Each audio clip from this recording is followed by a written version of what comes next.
Talking about the real estate market here in the Valley. Everybody's concerned about buyer's market, seller's market. Joining us, Trevor Halpern from Halpern Residential. Thanks for coming back. Yeah, thanks for having me.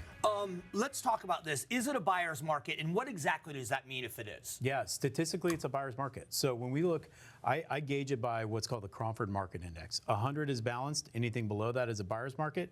Anything above that is a seller's market. We're at a 79. Okay. So we are solidly, when you look at the Valley as a whole, we're solidly in buyer's market territory. What that means is negotiation power for buyers and a little bit of give on the seller side. Is there a concern that we're going to see the bubble burst like we saw 2009, 2010? Is that a danger in Arizona? Or are we in a place where our housing market's pretty solid? Overall, we're in a place where the housing market is very solid.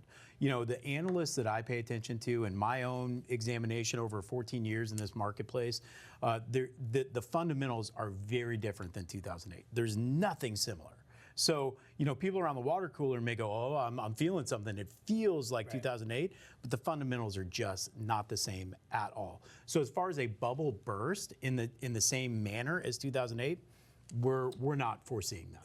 People are looking at interest rates. They've got interest rates that they renegotiated or they refinanced down to the 3% range. And they're saying, why would I jump in at 6 or 7%? But in a buyer's market, you have a roof that has to be replaced. This happened to me. Mm-hmm. I went to them and said, I want real money so I can replace this roof. And because I was able to negotiate, it was that buyer's market. They said yes. Where other times they won't. Is that a consideration for people that are buying? 100%. I mean, a buyer's market gives you leverage. Now, a buyer's market comes with pluses and minuses.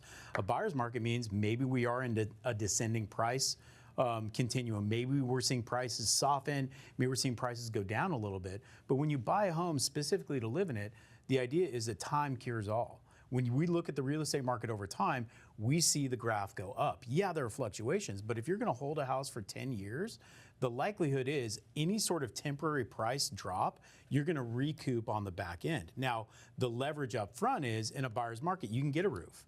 You know, I've got a buyer under contract right now. We're asking for roof. We're going to ask for sewer line repairs, and we're going to ask for mold remediation. It's a $900,000 purchase. We're probably going to ask for $50,000 or $60,000 worth of repairs, and we're likely going to get it because we have that leverage as buyers right now because there aren't 6 or 7 people knocking down the door of that seller. And when that happens, you better buy now, and there are people that were bidding over asking price to get houses as the market was before. Yeah.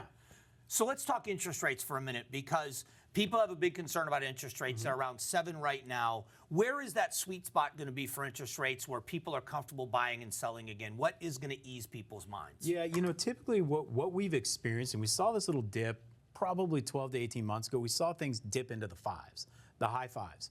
My phone started blowing up. The lenders that I work with, their phones started blowing up. So lenders like to call each of these big numbers a handle, 5 handle. We're solidly in the 5s. When we start dipping into the low 6s and the high 5s, we can expect the marketplace to activate. Buyers don't go away.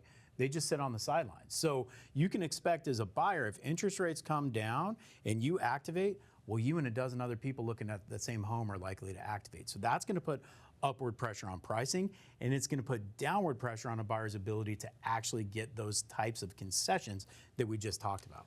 Best part of the Valley that's still the hottest. Where is it? You know, the central parts of town tend to maintain a lot of their viability and activity. I will say too, like you've got some in the Southeast Valley and in the Southwest Valley that are active. Avondale's on the seller side of the market right now. Chandler's on the seller side of the market right now. Three of our cities are considered sellers markets. 7 are balanced and 7 are in buyer market territory right now. So those 3, and it's interesting that they are spread on the periphery, but they all have their various reasons for being active and pushing up on a pricing continuum. Biggest purchase people make is their home. I love the information because it's going to help a lot of people. So thanks for doing this. Absolutely, thank you. All right, we'll be back in just a moment.